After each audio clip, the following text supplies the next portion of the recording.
오늘 하나님께서 저와 여러분에게 주시는 말씀, 또 하나님께서 성취하시는 말씀은 구약 성경 예레미야 29장 말씀입니다.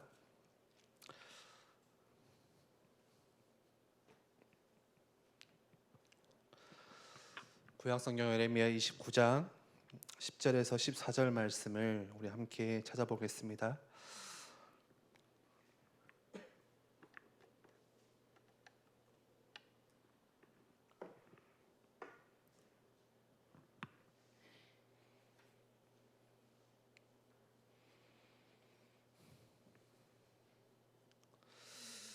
제가 봉독해 드리겠습니다. 여호와께서 이와 같이 말씀하시니라. 바벨론에서 70년이 차면 내가 너희를 돌보고 나의 선한 말을 너희에게 성취하여 너희를 이곳으로 돌아오게 하리라. 여호와의 말씀이니라. 너희를 향한 나의 생각을 내가 아나니 평안이요 재앙이 아니리라. 너희에게 미래와 희망을 주는 것이니라. 너희가 내게 부르짖으며 내게 와서 기도하면 내가 너희들의 기도를 들을 것이요 너희가 온 마음으로 나를 구하면 나를 찾을 것이요 나를 만나리라. 이것은 여호와의 말씀이니라. 나는 너희들을 만날 것이며 너희를 포로된 중에서 다시 돌아오게 하되 내가 쫓아 보내었던 나라들과 모든 곳에서 모아 사로잡혀 떠났던 그곳으로 돌아오게 하리라. 이것은 여호와의 말씀이니라. 아멘. 아주 유명한 기독교 그런 책들을 많이 쓴 C.S. 루이스라는 그 사람의 책을 보면 그 스크루테이프의 편지 잘 아시죠? 그 삼촌 마귀가 이제 조카 마귀에게 이제 편지를 쓰면서 31통의 편지를 쓰는 그 내용인데 그 책을 보다가 그 편지 그 책 안에 한 편지의 내용을 제가 조금 인용해 왔습니다. 이렇게 편지를 썼어요. 그 삼촌 마귀가 조카 마귀에게 무슨 일이라도 환자들로 하여금, 여기서 이제 환자들은 우리 인간들을 말해요. 사람들을 환자라고 표현하거든요. 마귀들이 무슨 일이라도 환자들로 하여금 진정한 고통을 느끼지 못하게 해야 한다. 인간이라는 것은 5분 만의 치통만으로도, 이 치통 있죠, 이가 아픈 자기의 삶을 돌아보게 된단다. 그러면 우리의 전략이 죄다 폭로되고 말지. 우리가 가진 최고의 무기 중에 하나는 환자들로 하여금 세상에 만족하게 하는 마음이란다. 사람들로 하여금 현실에 만족하면서 그럭저럭 살게 만드는 것이란다. 절대 사람들에게 고통을 주지 마. 그러면 그들은 하나님을 찾게 돼. 자기의 삶을 다시 돌아보게 돼. 그리고 방향을 수정하게 돼. 그러니 절대 진정한 고통은 주지 마. 평안하게 살도록 해줘. 지옥은 급작스럽게 가는 게 아니고 아주 편안한 길로 가다 보면 지옥으로 가게 되는 거야. 이제 이 편지 내용이 그 책에 나오는 내용이거든요. 지옥이라는 것이 여기 책에서 하는 말로 같으면은 특별히 뭔가를 잘못해서 가는 게 아니래요. 어떻게 가냐? 삶이 편안해서 가는 거, 갑작스럽게 가는 것이 아니라.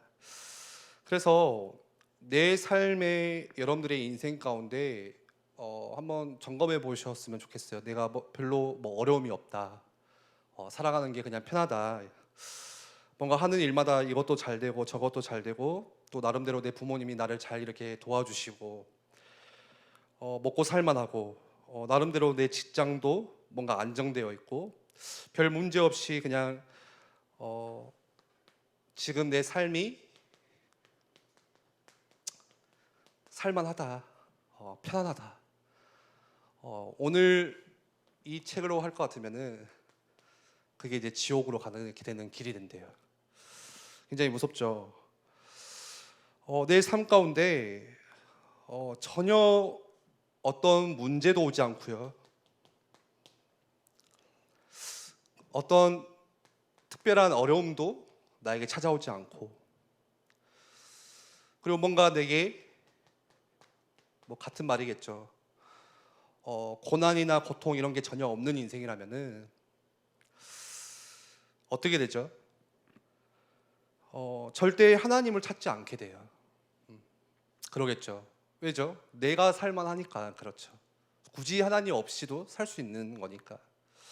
그래서 제가 가끔 그 택시를 타고 하다가 이제 뭐 한 번씩 택시 기사 아저씨하고 또 이렇게 대화를 하다 보면은 이제 교회 이제 제가 어디 뭐 에일 교회 이러면 교회 다니시냐고 이렇게 자연스럽게 대화를 주고 받거든요. 그러면 이제 택시 기사들 중에 이제 그 교회 안 다니시는 분들 있어요. 그래서 물어보면은 거진 대다수가 그냥 자기를 믿는 거예요. 굳이 하나님 없이도 아직 내가 좀 힘 빠졌을 때 그냥 언제 교회 가실 거예요 하면은 조금 내가 나중에 좀 이렇게 좀 늙었을 때 그 말은 뭐예요? 지금은 내가 내 힘으로 살 수 있다는 거잖아요. 예. 저희 아버지가 택시 기사거든요. 저희 아버지 이야기예요. 아버지 교회 가셔야죠. 심지어는 지난번에 어머니가 이제 임직을 하셨는데 임직식에 제가 오라고 이제 전화로 뭐라 했거든요. 예, 아버지한테 오셔야죠 하니까 나중에 온다고. 나중에 임직식은 한 번인데요 하니까 나중에 네 안수 받을 때 갈란다 이러더라고요. 그래서 항상 그런 교회 이야기를 하시면은 그냥 아직은 그냥 아버지 생각에 살만하던 거예요. 그냥 아직은 내가 내 힘이 있고 내가 내 앞길을 이렇게 어떻게 할 수가 있고 뭐 그런 거겠죠. 딱 그거예요. 삶에 문제가 오지 않고 고통이 찾아오지 않으면은 하나님을 찾지 않고 또 진정한 내 삶을 깊이 있게 내다보질 않겠죠. 예. 그냥 빨리빨리 지나가는 게 더 중요하겠죠. 하루하루 빨리빨리 벌고 빨리빨리 뭔가를 준비하고 살아가는 거.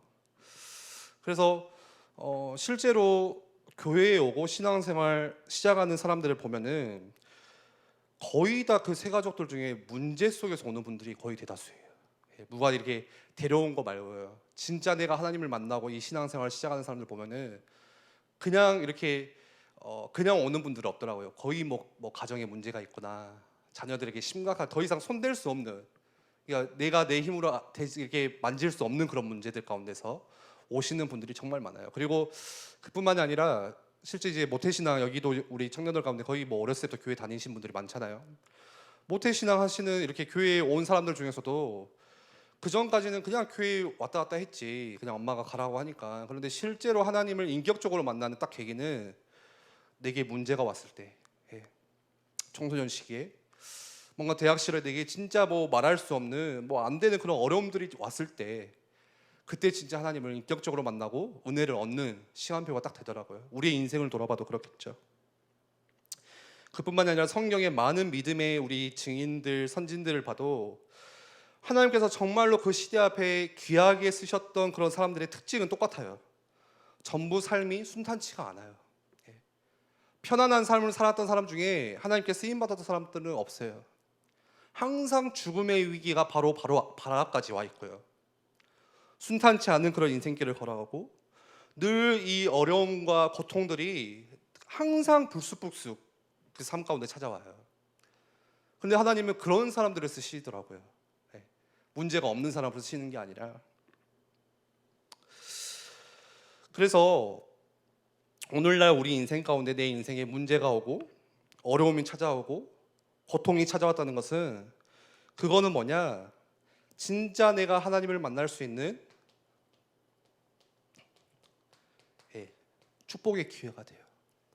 그래서 욥기 42장 말씀에도 욥이요, 그렇게 많은 재산을 가지고 부와 명을 다 가졌던 사람인데 어느 날 그게 그냥 바람에 나는 겨와 같이 다 날아가 버리고 아무것도 내 손에 없다 보니까 나중에 그때 비로소 하나님 앞에서 회개하고 하나님 앞에 고백하기를, 욥기 42장에 뭐라고 말씀하죠? 이 고백하죠.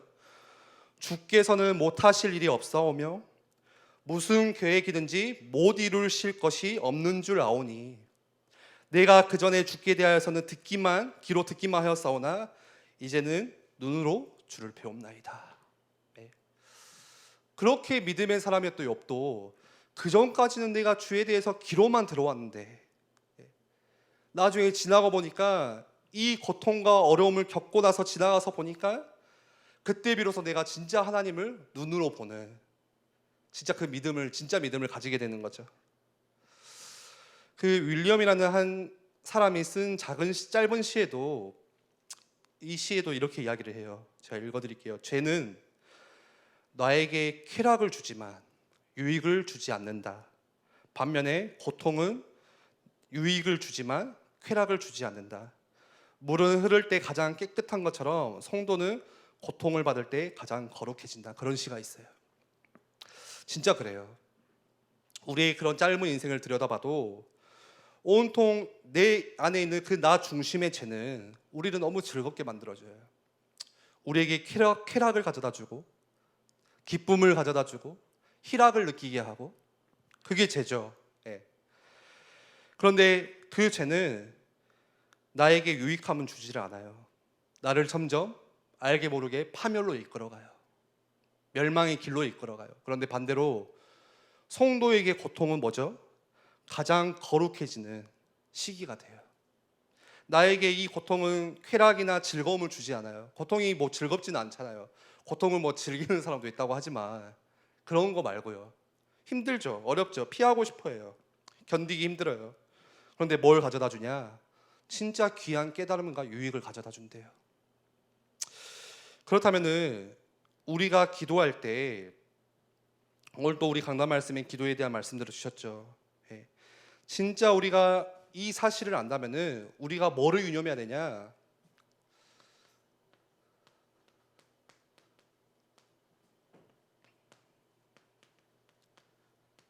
예. 뭐죠? 왜곡된 기도 제목을 가지지 않도록 주의하셔야 돼요. 하나님은요, 분명한 이유를 가지고 있어요. 예. 하나님은 우리에게 어려운 문제를 주실 때 그냥 주시지 않고요, 이유를 가지고 주시거든요. 그런데 무조건 우리가 이 문제를 비켜가게 해달라, 이 문제를 치워달라 하는 것은, 그런 기도 제목들은 하나님의 이유를 가리우게 하는 거예요. 오늘 우리 느헤미야 말씀을 같이 들었잖아요. 느헤미야가 이스라엘의 그 멸망한다는 소식을 듣고 내가 빨리 가야겠다, 하나님 나를 빨리 보내소서, 하나님 저 빨리 나라를 회복하게 해주소서, 뭔가를 빨리빨리 하는, 그런 치워달라고 비켜달라고 하는 그런 기도만 했다면은, 그거는 느헤미야가 하나님에 대해서 왜곡된 생각을 가지고 있는 거예요. 지금 하나님께서 주신 그 문제와 어려운 환란이 왜곡된 시선으로 느껴지는 거예요. 보고 있는 거예요. 정작 진짜 중요하게 물어야 될 질문은 안 해요. 진짜 물어야 될 질문은 뭐죠? 하나님 도대체 왜 나에게 이런 문제를 주셨는지, 그 이유를 물어야 되잖아요. 하나님 왜 나에게 이런 어려움을 주시나요? 왜 하나님 나에게 이런 가정의 문제를 허락하시나요? 왜 직장에 이런 문제를 주시는 거죠?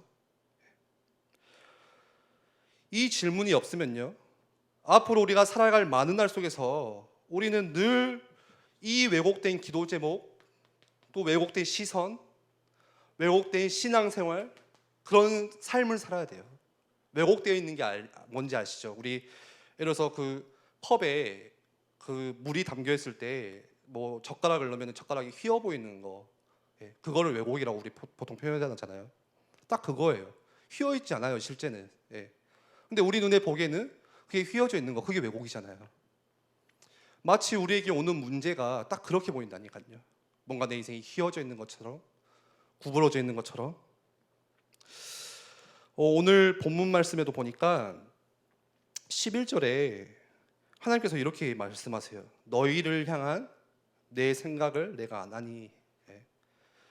하나님께서 이스라엘을 향한 생각이 있으시다는 거예요. 오늘 우리를 향한, 신약의 이스라엘은 우리죠. 나를 향한 생각이 있으시다는 거예요. 그게 뭐죠? 그거는 평안이래요. 재앙이 아니래요. 우리는 재앙이라고 생각할 수 있지만, 우리는 저주라고 생각할 수 있지만, 하나님은 그 생각이 평안이래요. 평안을 주시려고 하는 거래요. 우리에게 뭘 주시려고 하는 거죠? 너희에게 미래와 희망을 주는 것이니라. 그래서 오늘 말씀 제목이에요. 하나님의 기준, 나의 기준 너무 달라요. 그게 진짜 문제거든요. 내 기준에서 생각하면은 오늘 나에게 오는 것은 재앙이에요. 저주예요. 뭔가 재수 없는 거예요. 그렇게 생각할 수 있지만 하나님의 기준에서는 우리에게 재앙이 아니라 평안을 주시기 위해서 허락하신 거래요. 하나님의 기준에서는 우리에게 희망 있는 미래를 보여주시기 위한 하나님의 말씀이라고 이야기를 하세요. 그래서 이사야 55장 8절 말씀에도 이는 내 생각이 너희의 생각과 다르며 내 길은 너희의 길과 다름이니라. 여호와의 말씀이니라. 이는 하늘이 땅보다 높음같이 내 길은 너희의 길보다 높으며 내 생각은 너희의 생각보다 높음이니라. 네. 너희의 생각과 다르대요. 내 기준과 다시 말해서 하나님의 기준은 너무 크다는 거예요. 진짜 문제는 뭐예요? 그거예요. 그거. 나에게 지금 뭔가 문제가 왔네. 뭐 고통이 찾아왔는데, 어려움이 찾아왔는데, 이게 사실 진짜 문제가 아니라 오늘 우리에게 있어서 진짜 문제는 지금 내 기준과 하나님의 기준, 그 생각이 너무 다르다는 거예요. 예, 그 차이예요. 그렇다면 여러분들의 기준은 뭐예요? 내 기준은 뭐예요? 내 기준은 어디서 온 거예요? 무엇이 내 기준을 완성시켜 주는 거예요? 만들어 주는 거죠? 우리가 여러분들 뭔가 문제를 만났을 때 그 문제를 바라보는 여러분들의 생각의 그 기준이 뭐세요? 여러분들이 어떤 사람을 쳐다볼 때, 사람을 만났을 때, 새로운 사람을 만났다고 쳐요. 그 사람을 바라보는 여러분들의 생각의 기준이 뭐예요? 어디에서 온 거예요? 그거는 주로 거의 다 성경 말씀에서 하는 기준은 아닌 것 같아요. 뭐죠? 그냥 내가 본 거, 어렸을 때 내가 들어왔던 거. 그러니까 뭐 그런 예를 들어서 우스갯소리로 뭐 사기꾼 상 있잖아요. 저 사람 얼굴을 보니까 완전 사기꾼 상이야. 그 뭐예요? 그게 진짠가요? 그냥 내 기준이잖아요. 어렸을 때 누가 나에게 해줬던 말, 그런 사람 조심해라. 잘 웃어주는 사람, 막 너 얼굴 못생겼는데 니한테 막 친절한 사람, 막 뭐예요? 그 내 기준이잖아요. 내가 들은 거, 본 거, 내가 느낀 것들, 내 경험. 어디에서요? 말씀이 아니라 세상에서. 세상의 기준. 그래서 세상의 기준이 나의 기준으로 그대로 흡수되어 온 거잖아요. 오늘 느헤미야 말씀 주셨듯이 마음의 성벽이 무너지니까, 교회의 성벽이 무너지니까 지킬 수가 없어요. 세상의 문화가 그냥 교회 안에 다 들어와요. 흑인 랩런트들을 갖고 놀아요. 그냥 교회 안에서도 왕따 시키지, 교회 안에서도 이익과 손해를 따지고요. 세상의 아이디어들이 그냥 다 흡수되어 들어와요. 성벽이 무너지니까요. 그게 교회의 기준을 만들고, 그게 문화가 되고, 내 기준이 되는 거예요. 어느 날 갑자기 일이 터진 게 아니에요. 갑자기 내가 사고가 난 것이 아니에요. 갑자기 뭔가를 실수해서 벌어진 일이 아니라 뭐라고요? 하나님의 유에는 반드시 하나님의 플랜이 있다고 말씀하세요. 계획이 있대요. 예전에 그 박영성 선교사님 한번 와서 이렇게 대청이었나요? 한번 말씀 주시는데, 제가 그때 딱 그냥 스쳐 지나가는 메시지를 하나 던지셨는데 굉장히 저한테는 좀 많이 와닿았어요. 뭐였냐? 그때 잘 기억은 안 나지만 그 영성 목사님이 그 생각보다 되게 이렇게 인간미가 넘치시잖아요. 굉장히 그런 실수들도 많이 하시거든요. 그래서 한 번은 비행기 시간을 놓친 거예요. 아예 그냥 잘못 알고 있었던 거죠. 그래서 공항까지 와서 비행기를 타야 되는데 시간을 완전 잘못 체크해가지고 이제 난리가 비행기를 놓친 거죠. 그래서 뭐 사모님한테 뭐 큰 소리 치고 뭐 왜 그랬냐 하면서 뭐 가는 길 내내 막 스스로를 막 저주하면서 이 미련한 자식아 하면서 막 했는데, 그러고 나중에 이제 그 다음 비행기를 타면서 그 순간에 앉아서 그냥 하나님께 질문했던, 하나님 계획이 뭔가요? 아니 내가 왜 하나님 이런 이유, 하나님의 이유가 뭘까요? 그냥 지나가는 말이었거든요, 그 당시에는. 근데 저는 내가 실수한 거라고 생각할 수 있지만, 물론 그것도 맞죠. 그런데 그 속에서도 하나님의 계획이 있구나. 우리는요, 그 하나님의 계획을 간과하면은 늘 내 실수가 내 발목을 잡고, 내가 그 실수 때문에 내 스스로를 정죄하고 내 자신을 자책감에 빠지게 되고 죄책감에 빠지게 되고, 그 나의 실수가 발목 잡은 게 남의 시선이 돼요. 다른 사람들 나를 그렇게 보지도 않아요. 사실 별로 관심도 없는데 내 스스로 내 그런 모습 때문에 저 사람이 나를 그렇게 보는 것 같고, 그런 사람으로 나를 쳐다보는 것 같고, 더 나를 옥죄어오는 거죠. 하나님의 계획을 모른다면요. 처음과 끝, 알파와 오메가라고 말씀하시잖아요. 예, 하나님은 다시 말해서 영원이라는 하나님의 계획 안에 있던 일이에요. 예, 오늘 내가 만난 사고, 사건, 어려움, 실수까지도 다 하나님의 계획 안에 있는 거예요. 있었던 일이에요. 예를 들어서 우리가 이사를 가도 가구 배치를 뭔가 고민을 하고 배치를 하고 계획을 하잖아요. 지금 곧 있으면 이제 교육자실 이전하려고 저기 배목사님 집 2층으로 이전하려고 뭐 이제 이번 주부터 공사 들어가고 이제 좀 이사 준비를 하고 있어요. 예. 어제도 배목사님이랑 가서 한나절 뭐였죠? 줄자로 계속 재고 뭐 이게 맞다 저게 맞다 서로 막 싸우고 뭐예요? 그 계획이 있다는 거잖아요. 예. 책상 어디에다 놔야 되냐? 어떻게 해야 좀 이 공간을 효율적으로 쓸 수 있을까? 마찬가지예요. 하나님께서 우리 인생 가운데 이런 거 저런 거 놓으시는데 어려움들 주시고 고통도 놓으시고 문제도 놓으시는데 그런 것들을 배치하실 때는 하나님의 다 계획이 있다는 거예요. 나같이 어리석은 사람도 그냥 아무 데다 그냥 두시지를 않아요. 그렇다면은 하나님의 계획이 있다면은 우리를 뭐 하실 거냐? 우리를 훈련시키실 거예요. 계획이 있다면. 때때로 우리는 그것을 고난이다 생각하고 어려움이라 생각하고 그 훈련을 힘들다고 생각해서 늘 피하고 싶고 하기 싫어하고 하지만 사실 오늘 말씀에 보면 그게 나를 평안으로 이끄는 길이 되고 나에게 진짜 희망을 보여주는 길이 되고 진짜 미래를 가져다주는 길이 된대요. 참된 성장통이 된다고 말씀하세요. 그래서 오늘 본문에 하나님께서도 이스라엘을 향한 내 생각이 있다 이렇게 말씀을 시작하시죠. 다시 말해서 이스라엘이 그냥 70년 동안 바벨론 포로로 간 게 아니라 하나님께서 이스라엘을 향한 생각을 가지고 있기 때문에 그렇게 된 거라고 말씀하세요. 무작정 70년이 아니에요. 왜 70년일까요? 왜 굳이 80년, 90년도 아니고 50년도 아니고 70년이죠? 오늘 10절에도 이야기하죠. 여호와께서 이와 같이 말씀하시니라 바벨론에서 70년이 차면 채워야 되는 70년이라는 그 기간을 두신 거예요. 왜 70년이죠? 분명한 이유가 있어요.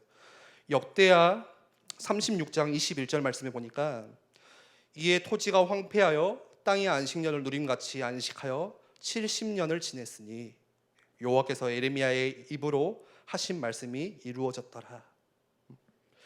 이스라엘이요 출애굽에서 그 광야길을 걸어가면서 하나님이 약속하신 그 가나안 땅으로 들어갈 때 하나님께서 하신 약속이 한 가지가 있어요. 그건 뭐냐? 그 훈련 중에 하나는 너희가 가나안을 들어가면은 꼭 안식일을 기념하여 지켜라. 그 명령하셨거든요. 너네가 가나안에 들어가면은 이제는 더 이상 예전의 신분 노예가 아니야. 남들이 시키는 일 하지 않아도 돼. 광야에서 너희가 그 텐트를 옮겨가면서 유목민 생활 더 이상 안 해도 돼. 대신 뭐 해야 되냐? 가나안 가서는 반드시 심어서 너희들이 직접 수확해야 돼. 그런데 그거를 6년 동안 심고 거두되 대신 7년째 되는 해에는 반드시 다 쉬어야 돼. 그게 안식년이야. 이 명령을 지키라고 하나님께서 우리에게 주셨거든요. 심고 거두는 이 땅은 왜 그렇죠? 너네들이 가나안 가서 심고 거두고 생활하는 그 땅은 너네 땅이 아니야. 누구 땅이에요? 내 땅이야. 내가 이 땅의 주인이야. 창조주 하나님의 땅이기 때문에 7년째 되는 해는 너희가 다 쉬고 오직 창조주 하나님께만 영광 돌려야 돼. 너희도 쉬고 땅도 쉬고 너희가 이렇게 그 재산 그 노예도 다 풀어주라고 말씀하세요. 그게 안식년이거든요. 그게 안식의 원리예요. 하나님이 그 명령 하나 주셨어요. 요즘에는 우리가 그 안식년이라는 게 그냥 뭐 막 쓰죠. 그냥 뭐 한동안 많이 수고했으니까 안식년 그냥 뭐 쉬는 개념이라고 생각해요. 어떤 분은 뭐 이렇게 교회에서 헌신하다 보니까 내가 한 10년 했으니까 제가 안식년 가져야 될 것 같아요. 하고 뭐 그냥 스스로 안식년 하더라고요. 근데 사실 하나님께 영광 돌리는 날이 안식년이거든요. 진짜 의미는 내가 쉬는 게 아니라 우리의 6일간의 삶도 마찬가지예요. 우리의 일주일도 그 안식일 그 의미 가운데 움직여져요. 월화수목금토는 여러분들이 나가서 일하셔야 돼요. 예. 그게 하나님 주신 법이에요. 그리고 주일날 7일째는 하나님께로부터 오는 모든 힘을 얻는 시간, 그 시간 가지셔야 되거든요. 내가 창조주를 기억하고 하나님을 영광 돌리고 찬양하는 그 시간, 그걸 우습게 하면은 반드시 문제 터져요. 왜 그토록 많은 미국 교회와 어마어마한 유럽 교회들이 왜 문 닫았냐? 이거를 다 우습게 한 거예요. 예배가 사라진 거예요. 예. 이스라엘도 마찬가지예요. 바벨론의 포로로 끌려가서 온갖 수모와 능욕을 다 당하잖아요. 왜 당하냐? 그 이유는 하나님께서 하신 약속, 그 약속 진짜 안식 그거 지켜라 했는데 그걸 어긴 거예요. 땅을 쉬게 하라 했는데 미친 듯이 계속 거두는 거예요. 쉬지도 않고 맨날 일해요. 먹고 살아야 되니까. 창조주를 기억하고 이 땅의 주인이 누구신지, 너희가 어떻게 그 애굽에서 빠져나와서 죽음에서 빠져나와서 지금 이 땅에서 우리가 살 수 있는지, 그 하나님을 기억하고 영광 돌리는 그 시간 다 없애버린 거예요. 그래서 그 시간을 하나님께서 채우시려고 7 곱하기 10, 70년 70년을 강제로 쉬게 만들어요. 예. 땅도 쉬게 만들고 회복시키시고. 그래서 오늘 우리 강단 말씀에도 말씀 받았듯이 우리가 뭐 시작해야 되냐? 오늘 말씀 가지고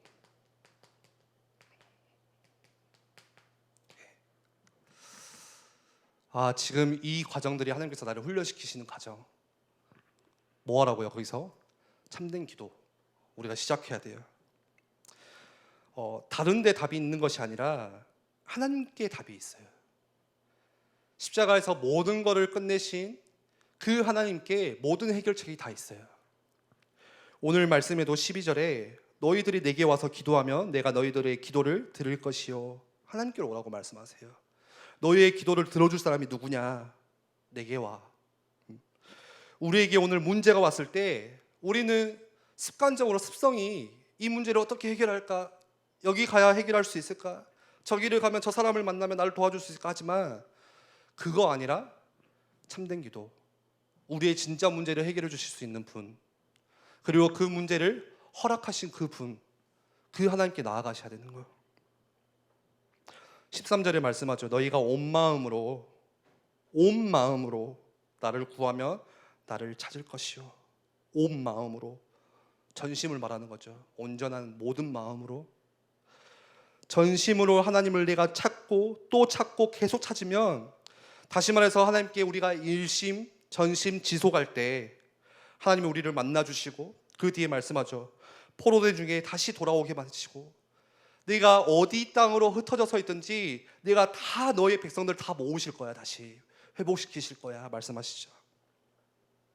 그래서 말씀을 마무리합니다. 혹시 지금 내 삶 가운데, 우리 청년들 삶 가운데 뭔가 삶이 불안하고 뭐 고통이 찾아왔고 문제가 찾아왔고 불안함이 있고 두려움이 찾아왔을 때 이번 주 우리 주셨던 강단 말씀들을 우리가 좀 생각하면서 이 기도 제목 바꾸셔야 돼요. 아니 이 문제 비켜가게, 아니 이 문제 없애달라고 기도하지 마시고, 진짜 하나님 왜 나에게 이걸 주셨는지 그 이유 알 수 있도록, 내 가정에서, 내 또 교회 안에서, 또 내 삶 가운데서 진짜 하나님의 이유 알 수 있도록 그 기도 시작하시기를 바랍니다. 어떻게 해요? 일심으로, 온 마음 다해서 전심 지속으로. 우리 같이 한번 기도하겠습니다.